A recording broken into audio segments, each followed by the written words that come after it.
नमस्कार साथियों, कैसे हैं आप लोग। उम्मीद करते हैं आप लोग स्वस्थ होंगे, सुरक्षित होंगे और अपनी पढ़ाई निरंतर कर रहे होंगे। दोस्तों, आज है शनिवार और वादे के अनुसार हमारे सामान्य हिंदी की क्लास रही और आज मैं शब्द भंडार, शब्द सैष्टव से संबंधित कुछ महत्वपूर्ण तथ्य और प्रश्नोत्तर लेके आई हूँ। उम्मीद करेंगे कि आपको ये क्लास अच्छी लगेगी और जो भी टॉपिक मैं लाई हूँ उससे आपका कॉन्सेप्ट क्लियर होगा। तो बढ़ते हैं अपनी क्लास की ओर और देखते हैं आज क्या महत्वपूर्ण लेके आई हूँ मैं। शुरू करते हैं। आज का पहला प्रश्न है, अर्थ के आधार पर, किसके आधार पर दोस्तों? अर्थ के आधार पर शब्द भेद होते हैं। तो कितने शब्द भेद होते हैं? अर्थ के आधार पर शब्द के कितने भेद होते हैं, यह प्रश्न पूछा गया है। ऑप्शन है 3, 4, 6, 5। तो कितने होते हैं अर्थ के आधार पर? 4 भेद होते हैं दोस्तों। और कौन कौन से होते हैं वह भी हम देख लेते हैं कि अर्थ के आधार पर 4 भेद कौन कौन से होते हैं। यहाँ पे मैं मेंशन कर चुकी हूँ कि अर्थ के आधार पर भेद कौन कौन से हैं। एकार्थी, अनेकार्थी, समानार्थी, समानार्थी को पर्यायवाची शब्द भी कहते हैं, आप जानते हैं। और विपरीतार्थी अर्थात विलोम शब्द। ठीक है दोस्तों, ये हैं अर्थ के आधार पर शब्द के भेद। कौन कौन से? एकार्थी, अनेकार्थी, समानार्थी और विपरीतार्थी। ठीक है दोस्तों, एकार्थी, अनेकार्थी, पर्यायवाची, विलोम शब्द, ऐसे भी हम याद कर सकते हैं। तो ये हैं अर्थ के आधार पर शब्द के 4 भेद।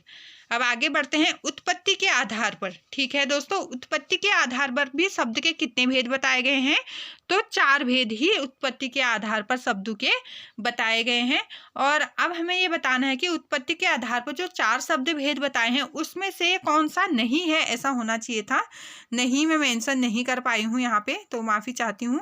उत्पत्ति के आधार पर 4 भेद होते हैं, निम्न में से कौन सा नहीं है, ऐसा प्रश्न होगा। तो तत्सम, तद्भव, देशज, यौगिक, कौन सा नहीं है दोस्तों उत्पत्ति के आधार पर शब्द के भेद में? यौगिक जो शब्द है वह नहीं है, क्योंकि तत्सम, तद्भव, देशज और विदेशी ये हैं उत्पत्ति के आधार पर शब्द के भेद। ठीक है दोस्तों, आगे बढ़ते हैं। अगला प्रश्न देखते हैं। ये हैं उत्पत्ति के आधार पर शब्द के भेद, तत्सम, तद्भव, देशज, विदेशी। तो हमने क्या क्या देख लिया? अर्थ के आधार पर 4 भेद, कौन कौन से? एकार्थी, अनेकार्थी, पर्यायवाची और विलोम। और दूसरा देखा उत्पत्ति के आधार पर 4 भेद, तत्सम, तद्भव, देशज, विदेशी। ठीक है दोस्तों, अब देखते हैं प्रयोग के आधार पर। ठीक है, प्रयोग के आधार पर भी शब्द के भेद होते हैं। तो कितने होते हैं? 2, 4, 8, 6। कितने होते हैं दोस्तों? प्रयोग के आधार पर, किसी चीज का हम प्रयोग करते हैं तो उसके आधार पर कितने भेद होते हैं? तो प्रयोग के आधार पर होते हैं 2 भेद, विकारी शब्द और अविकारी शब्द। ठीक है दोस्तों, विकारी शब्द और अविकारी शब्द ये क्या है? प्रयोग के आधार पर शब्द के 2 भेद हैं। आगे हम बढ़ते हैं। अगला प्रश्न है, प्रश्न संख्या 4 है, पंकज, जलज किस प्रकार के शब्द हैं? जो पंकज और जलज 2 शब्द हैं, ये किस प्रकार के शब्द हैं? रूढ़, यौगिक, योग रूढ़, मिश्रित। तो किस प्रकार के शब्द हैं दोस्तों? ये हैं आपके योग रूढ़ शब्द। क्या है दोस्तों? योग रूढ़ शब्द हैं। योग रूढ़ शब्द किसे कहते हैं? जो ऐसे शब्द जो सामान्य अर्थ को न प्रकट करके किसी विशेष अर्थ को प्रकट करते हैं। तो जैसे पंकज है, तो पंकज किसे कहा जाता है? कमल को कहा जाता है। जलज भी कमल को कहा जाता है। तो एक विशेष अर्थ को प्रकट कर रहे हैं, तो ये क्या है? यौगिक शब्द है। अब ये यौगिक शब्द योग रूढ़ शब्द हैं दोस्तों। योग रूढ़ शब्द क्या है यह देख लेते हैं। रचना के आधार पर भी शब्द के भेद होते हैं दोस्तों। किसके आधार पर? रचना के आधार पर। तो कितने भेद होते हैं रचना के आधार पर? होते हैं 3। कितने होते हैं दोस्तों? 3 भेद होते हैं, योग रूढ़, यौगिक और रूढ़। ठीक है दोस्तों, योग रूढ़ शब्द विशेष अर्थ बताते हैं, जैसे जलज, पंकज, पीताम्बर, दशानन, लंबोदर, नीलकंठ, चारपाई, ये क्या है? योग रूढ़ शब्द हैं दोस्तों। ठीक है, जैसे बहुब्रीहि समास में आता है ना, ऐसे ही शब्द योग रूढ़ शब्द में भी आते हैं। और यौगिक शब्द क्या होते हैं? ये हम रचना के आधार पर हैं दोस्तों। 3 भेद किसके हैं? ये शब्द के रचना के आधार पर। तो यौगिक शब्द क्या हैं दोस्तों? कि 2 या 2 से अधिक शब्दों को मिलाकर बनता है जो शब्द, उसे यौगिक कहते हैं। जैसे वि धन ज्ञान होता है। क्या होता है दोस्तों? वि प्लस ज्ञान, तो दो शब्द बने हैं ना, तो क्या बन जाएगा, विज्ञान बन जाएगा, है ना। जैसे प्रयोग धनशाला, प्रयोगशाला, तो ये क्या है दोस्तों, विद्याधनालय, विद्यालय, ये यौगिक शब्द में आएंगे जो दो शब्दों से मिलकर बना होगा। जैसे संधि विच्छेद में आते हैं शब्द, तो वो क्या हो जाएंगे दोस्तों, हमारे यौगिक शब्द हो जाएंगे। और रूढ़ शब्द क्या होता है, रूढ़ मतलब जिसका क्या होता है, खंडन नहीं किया जा सकता है। जिन शब्दों का सार्थक खंड नहीं किया जाता है, नहीं किया जा सकता है, वो रूढ़ शब्द होते हैं। जैसे दिन हो गया, रात हो गया, घर हो गया। तो जैसे घर है, घर का हम खंडन करेंगे तो कोई खंडन होगा, इसका सार्थक खंडन नहीं हो सकता। घ अलग र अलग हो जाएगा तो कोई अर्थ प्रकट नहीं होगा ना, र और घ का। तो जब हम इनको मिला देंगे, घर बनेगा, तब इसका अर्थ प्रकट होगा। तो ये शब्द रूढ़ कहलाते हैं, जिसके टुकड़े नहीं होते। ठीक है दोस्तों, आगे बढ़ते हैं। प्रश्न संख्या 5, निम्न में रूढ़ शब्द है। अब हमें बताना है, आपको समझ में आ गया होगा रूढ़ शब्द कौन सा होगा इसमें से।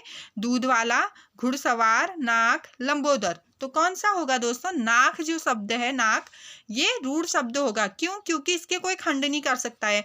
ना और क करेंगे हम तो कुछ बनेगा, उसका कुछ अर्थ नहीं होगा, उन टुकड़ों का कुछ अर्थ नहीं होगा, इसलिए यह रूढ़ शब्द है। दूध वाला, दूध धन वाला, दूध वाला, ये क्या हो गया, हमारा यौगिक शब्द हो गया। घुड़सवार, घुड़सवार में भी यौगिक शब्द हो गया। और लंबोदर क्या हो गया, यह योग रूढ़ हो गया। लंबोदर क्या होगा दोस्तों, योग रूढ़। क्यों, क्योंकि लंबोदर क्या होता है, किसे कहा जाता है, गणेश जी को कहा जाता है। तो विशेष अर्थ प्रकट कर रहा है, इसलिए योग रूढ़ हो जाएगा लंबोदर। आगे बढ़ते हैं। प्रश्न संख्या 6 है, क्या पहचानना है हमें, योग रूढ़ शब्द पहचानना है। अब आपके लिए इजी हो गया होगा। योग रूढ़ शब्द, पीला, जलज, पर, दूध वाला। तो कौन सा है दोस्तों योग रूढ़, ये है जलज। क्योंकि जलज क्या कर रहा है, एक विशेष अर्थ प्रकट कर रहा है। जलज कहने से हम कमल का ध्यान हमें आता है, कमल के फूल का। तो योग रूढ़ शब्द हो जाएगा हमारा जलज। आगे बढ़ते हैं। प्रश्न संख्या 7 है, किंचित। क्या है दोस्तों, किंचित, एक मिनट। किंचित तत्सम शब्द का तद्भव शब्द बताना है हम। किंचित क्या है दोस्तों, ये तत्सम शब्द है ना। किंचित शब्द जो है वह तत्सम शब्द है। हमें क्या बताना है, इसका तद्भव बताना है दोस्तों। ठीक है, तो इसका तद्भव क्या होगा, ऑप्शन देख लेते हैं। परंतु, लेकिन, कुछ, थोड़ा। क्या होगा दोस्तों इसका हो जाएगा कुछ। किंचित का क्या हो जाएगा, किंचित जो शब्द है वह तत्सम है, और कुछ क्या हो जाएगा दोस्तों, तद्भव शब्द हो जाएगा। अब हमने क्या देखे थे, ये उत्पत्ति के आधार पर शब्द के भेद में देखे थे, तत्सम, तद्भव, देशज, विदेशी ना। तो ये क्या है, तत्सम। अब तत्सम शब्द किसे कहते हैं, जो संस्कृत के शब्द होते हैं। जैसे किंचित क्या है, संस्कृत का शब्द है, तो ये क्या है, तत्सम शब्द है। अब पूछा है इसका तद्भव क्या होगा, तो कुछ हो जाएगा, तो इसका हिंदी जो होगा वह तद्भव हो जाएगा। ठीक है दोस्तों। विदेशी क्या होगा, जो विदेश से शब्द आए हैं। और देशी क्या हो जाएगा, जो हमारे आम बोलचाल की भाषा में होते हैं, वो देशी हो जाएंगे। ठीक है दोस्तों, ऐसे रिलेट करना है हमें।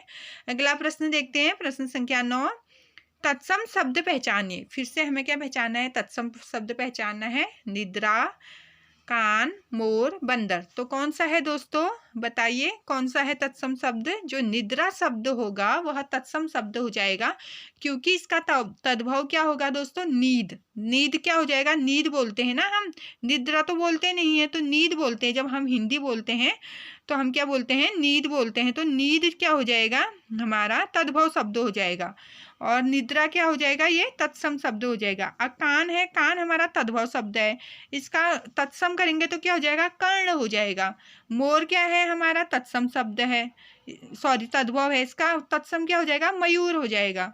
बंदर क्या है हमारा, तद्भव शब्द है, इसका तत्सम वानर हो जाएगा। ठीक है दोस्तों, आगे बढ़ते हैं। प्रश्न संख्या 10 है, गेहूं शब्द का तत्सम शब्द है। तो गेहूं शब्द का तत्सम शब्द क्या है दोस्तों, तो ऑप्शन देखते हैं। गोधूम, गेहूं, गेहूं, गेहूं, गोधूम। क्या हो जाएगा दोस्तों, गेहूं शब्द का तत्सम शब्द हो जाएगा गोधूम। क्या हो जाएगा, गोधूम जो शब्द है वह गेहूं शब्द का तत्सम शब्द है। ठीक है दोस्तों, आगे बढ़ते हैं। अगला प्रश्न है प्रश्न संख्या 11, तद्भव शब्द है। क्या है दोस्तों, तद्भव शब्द क्या है, आधा, कूप, विधा, व्योम। तो क्या है दोस्तों तद्भव शब्द, तद्भव शब्द है आधा।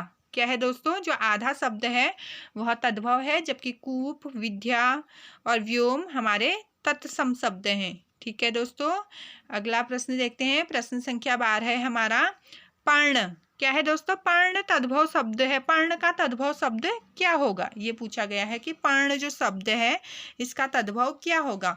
पत्र, पन्न, पण, पन्ना, पत्रा। क्या हो जाएगा दोस्तों? इसका तद्भव हो जाएगा पत्र। ऑप्शन ए हमारा सही हो जाएगा। पर्ण का तद्भव शब्द पत्र हो जाएगा। ठीक है दोस्तों, आगे बढ़ते हैं। अगला प्रश्न देखते हैं, प्रश्न संख्या 13। लाश क्या पूछा है दोस्तों? लाश पूछा है। लाश किस भाषा का शब्द है? तो अब हम कहाँ पहुंच गए? अभी तक हमने तत्सम तद्भव देखे, अब विदेशी शब्दों में आ गए हैं दोस्तों।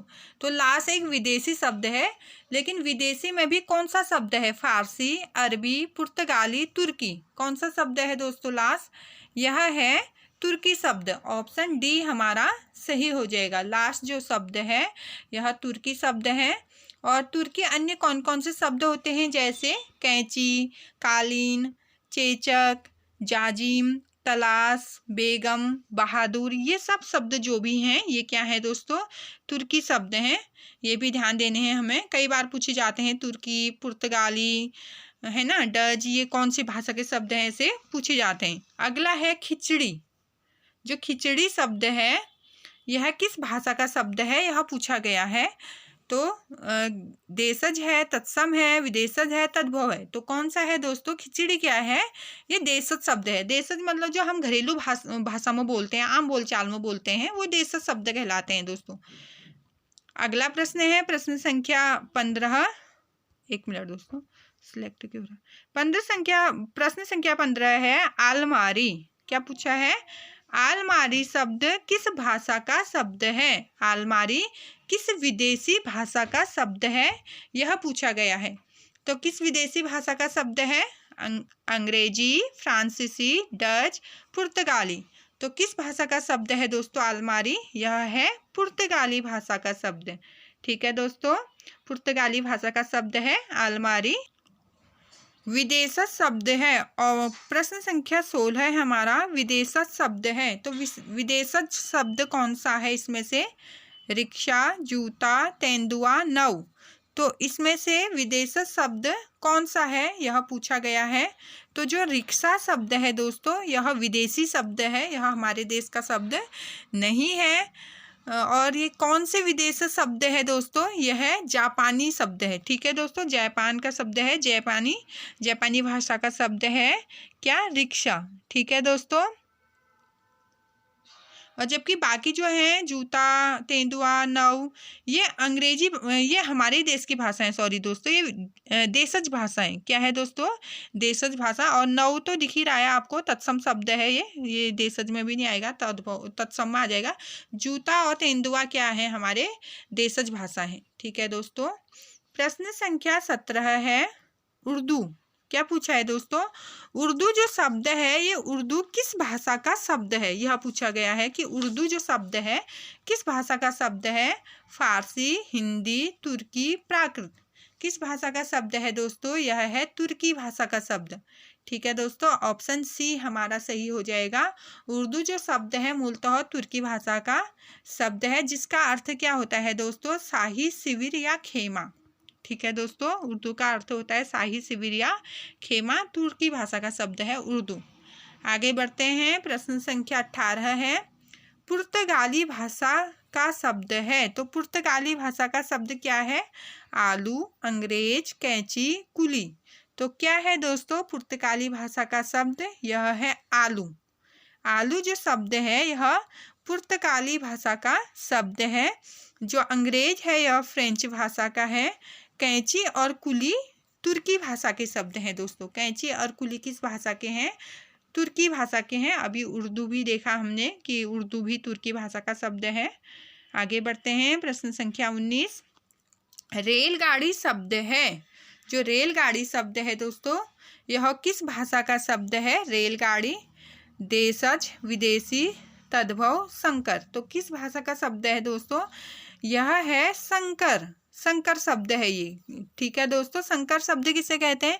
जब दो भाषाओं से अधिक किसी भी शब्द में दो भाषाओं का प्रयोग होता है, किसी भी शब्द में दो भाषाओं का प्रयोग होता है और उससे एक शब्द निर्माण किया जाता है तो वह संकर शब्द कहलाता है। जैसे रेलगाड़ी कैसे हो गया दो भाषाओं का? जैसे रेल है ना, तो रेल किस भाषा का शब्द है? यह अंग्रेजी भाषा का शब्द है। और गाड़ी हिंदी भाषा का शब्द है, तो अंग्रेजी और हिंदी दो भाषाओं से मिलकर बना है, इसलिए यह संकर शब्द हो गया। ठीक है दोस्तों, आगे बढ़ते हैं।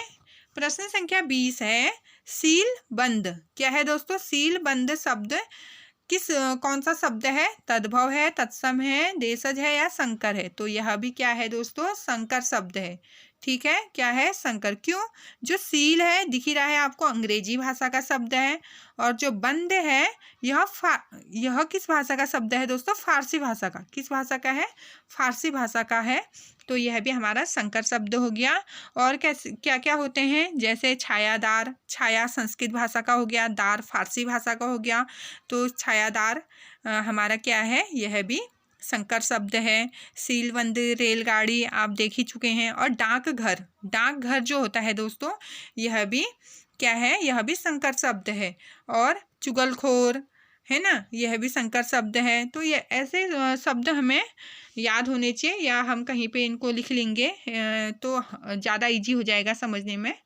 तो दोस्तों मैं यहीं तक प्रश्नों की सीरीज में लाई हूँ, मतलब 20 प्रश्न में आज लेके आई हूँ। तो कैसी लगी आपको यह क्लास? उम्मीद करते हैं आपको क्लास पसंद आई होगी, और जल्दी जल्दी कराने की कोशिश मैं आजकल कर रही हूँ, क्योंकि मैं चाहती हूँ कि जितने भी कम समय में आपको अच्छी जानकारी मिल जाए उतना फ़ायदेमंद रहता है। और समय का अभाव तो हर किसी के पास होता ही है, क्योंकि भाग दौड़ भरी ज़िंदगी सभी की है दोस्तों। तो कैसी लगी आपको क्लास ज़रूर बताइएगा, और मेरे साथ इसी तरह जुड़े रहिए। अंत तक क्लास देखने के लिए आपका बहुत बहुत धन्यवाद। Bye bye, take care.